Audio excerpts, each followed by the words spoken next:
ఆంధ్రప్రదేశ్ రాష్ట్రంలోనే కాదు భారతదేశ వ్యాప్తంగా సంచలనం సృష్టించినటువంటి విజయవాడ కృష్ణలంక సాయికృష్ణ లాకప్ డెత్ శవం కూడా కనపడకుండా చేసినటువంటి తీరు నిజంగా ఈరోజు ఇది ఒక పౌరుడి మీద జరిగినటువంటి హత్య కాదు, పౌర సమాజం మీద, ప్రజాస్వామ్యం మీద, అదేవిధంగా రాజ్యాంగం మీద, చట్టాల మీద జరిగినటువంటి హత్య.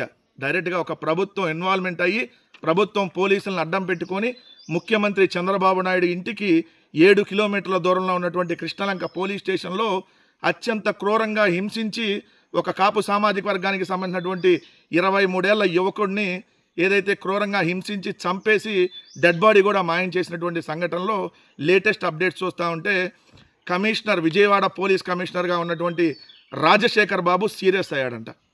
కొద్దిగన్నా ఉండాలి చెప్పడానికి. సీరియస్ అయ్యావా? 50 రోజులైంది ఆ యువకుడు కనపడకుండా పోయి, ఇప్పుడు నువ్వు సీరియస్ అయ్యావని చెప్పి డ్రామాలు ఆడుతున్నావా? ఎందుకు సీరియస్ అయ్యావు?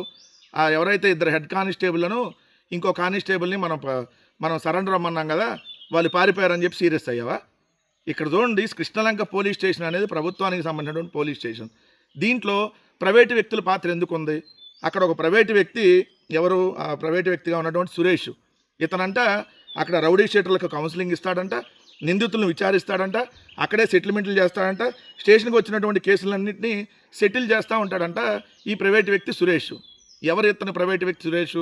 సిఐ నాగరాజుకు సంబంధించినటువంటి వ్యక్తి. ఇంకా కానిస్టేబుల్, హెడ్ కానిస్టేబుల్గా ఉన్నటువంటి ఒక అతని పేరు అశోక్, ఇంకొక అతని పేరు జంగం నాని.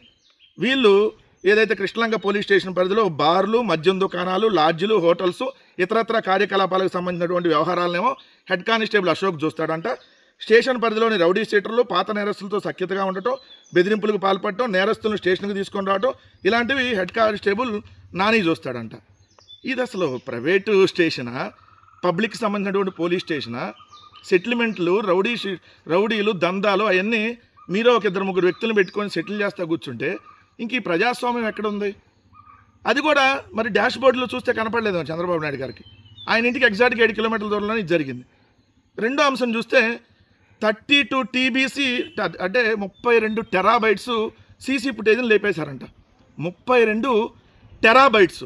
నార్మల్గా ఒక టెరాబైట్ అంటే 17,000 గంటల ఆడియో, 2.5 లక్షల నుంచి 3 లక్షల ఇమేజెస్ ఉంటాయి ఒక టెరాబైట్. అలాంటిది 32 టెరాబైట్ల సీసీ ఫుటేజ్ని లేపేశారంట. కృష్ణలంక పోలీస్ స్టేషన్లోని హార్డ్ డిస్కుల్లో నిక్షిప్తమైనటువంటి హార్డ్ డిస్కులో ఉన్నటువంటి సీసీ ఫుటేజ్ని డిలీట్ చేయడంతో పాటు వాటిని సిఐ నాగరాజు ఫార్మాట్ కూడా చేయించాడంట.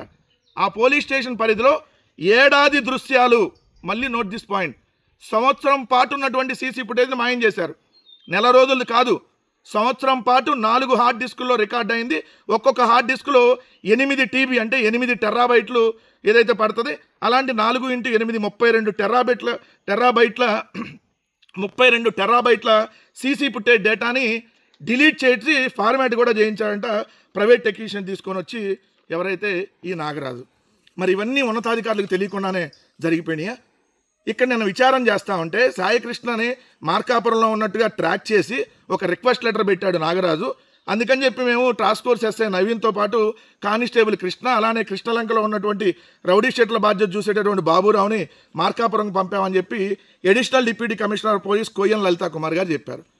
నెక్స్ట్ ఏసీపీ మానస గారిని, అదేవిధంగా డీసీపీ కృష్ణకాంత్ పటేల్ని విచారించినటువంటి సిట్ అధికారులు సిఐ నాగరాజు సాయికృష్ణను తీసుకొచ్చిన విషయాన్ని మీ దృష్టికి తీసుకొచ్చారా అని అడిగితే, NBW జారీ అయిన తర్వాత నిందితులను పట్టుకొని కోర్టులో ప్రవేశపెట్టిన తర్వాత మాత్రమే తెలియజేస్తాము.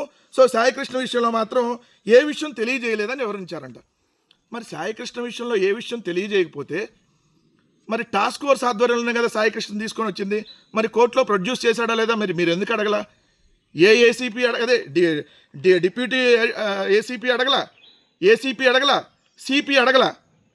సిపిని తల్లి 28వ తారీఖు కలిసింది, ఆయన నో రియాక్షన్. సాయికృష్ణ గారి తల్లి ఏదైతే ఎఫ్ఐఆర్ అదే 28వ తారీఖు, మే 28వ తారీఖు వెళ్ళి సిపిని కలిస్తే రెస్పాండ్ అవ్వాల. కానీ ఎఫ్ఐఆర్ ఎప్పుడు కట్టారు? జూన్ 19 కట్టారు. అతను సిఐని విఆర్కి పంపింది ఎప్పుడు? ఏదైతే జూన్ 14వ తారీఖున. ఇక్కడ చూడండి, డిప్యూటీ అడిషనల్ కమిషనర్ ఆఫ్ పోలీస్కి తెలియదు, అడిషనల్ కమిషనర్ ఆఫ్ పోలీస్కి తెలియదంట, కమిషనర్ ఆఫ్ పోలీస్కి తెలియదంట, హోంమంత్రికి తెలియదు, డీజీపీకి తెలియదు, ఈ రాష్ట్రంలో ఎవరికి తెలియదు. మరి ఎలా మాయమయ్యాడు? పోలీస్ స్టేషన్లో ఉన్న కానిస్టేబుల్కి తెలియదు. దాదాపు 100 మంది ఉన్నారు అక్కడ. నలుగురు ఎస్ఐలు ఉన్నారు, వాళ్ళకి తెలియదు. ఇది పక్కా ప్రీ ప్లాన్డ్ మర్డర్. సాయికృష్ణను చంపేసి తర్వాత ఆ ఇద్దరు కానిస్టేబుల్ మేనమామ నవరంగ్ ఇంటికి వెళ్ళారు. నవరంగ్ ఇంటికి ఎందుకు వెళ్ళారు? అదేవిధంగా జనసేనకు సంబంధించినటువంటి అమ్మిశెట్టి వాసు ఆల్రెడీ వెళ్ళి సెటిల్మెంట్ కోసం ఎందుకు వెళ్ళాడు? సంవత్సరం పాస్ సీసీ ఫుటేజ్ ఎలా డిలీట్ అయ్యింది? శ్మశానంలో సీసీ ఫుటేజ్ కూడా కనపట్టలేదు. స్వర్గపురికి సంబంధించి బస్ స్టాండ్లో సీసీ ఫుటేజ్ ఏమైంది? ప్రైవేట్ హోటల్లో సీసీ ఫుటేజ్ ఏమైంది? కృష్ణలంక పోలీస్ స్టేషన్ ఎదురుగా పక్కన ఆ రోడ్లో ఉన్నటువంటి సీసీ ఫుటేజ్ ఏమైంది? ఆ వెహికల్ తీసుకొచ్చిన వెహికల్ ఎవరిది? Private vehicle. ఇవన్నీ ఖచ్చితంగా సమాధానం రావాలి. ఇది ఖచ్చితంగా పౌర సమాజం మీద జరిగినటువంటి హత్యగా మనం ఇది భావించాలి. ఖచ్చితంగా సిబిఐ ఎంక్వైరీ, ఈరోజు తల్లిగారు కూడా సిబిఐ ఎంక్వైరీ అడుగుతున్నారు. ఎందుకంటే అపోజిషన్ పార్టీగా జగన్మోహన్ రెడ్డి గారు, అదేవిధంగా వైఎస్ఆర్సీపీ మానవ హక్కుల కమిషన్ కలవటం, ఈరోజు నేషనల్ మానవ హక్కుల కమిషన్ కూడా సీరియస్ అవటం, సో ఇవన్నీ జరిగినాయి. కాబట్టి ఖచ్చితంగా దీని మీద సిబిఐ ఎంక్వైరీ చేస్తే నిజాలు బయటకు వస్తాయి. పోలీసు బాస్ ఎవరో, అంతకు ఆయన పైన ఉన్న పోలీస్ బాస్ ఎవరో, అంతకు పైన ఉన్నటువంటి పొలిటికల్ బాస్ ఎవరో మొత్తం బయటకు రావాలని చెప్పి వైఎస్ఆర్ కాంగ్రెస్ పార్టీ డిమాండ్ చేస్తా ఉంది.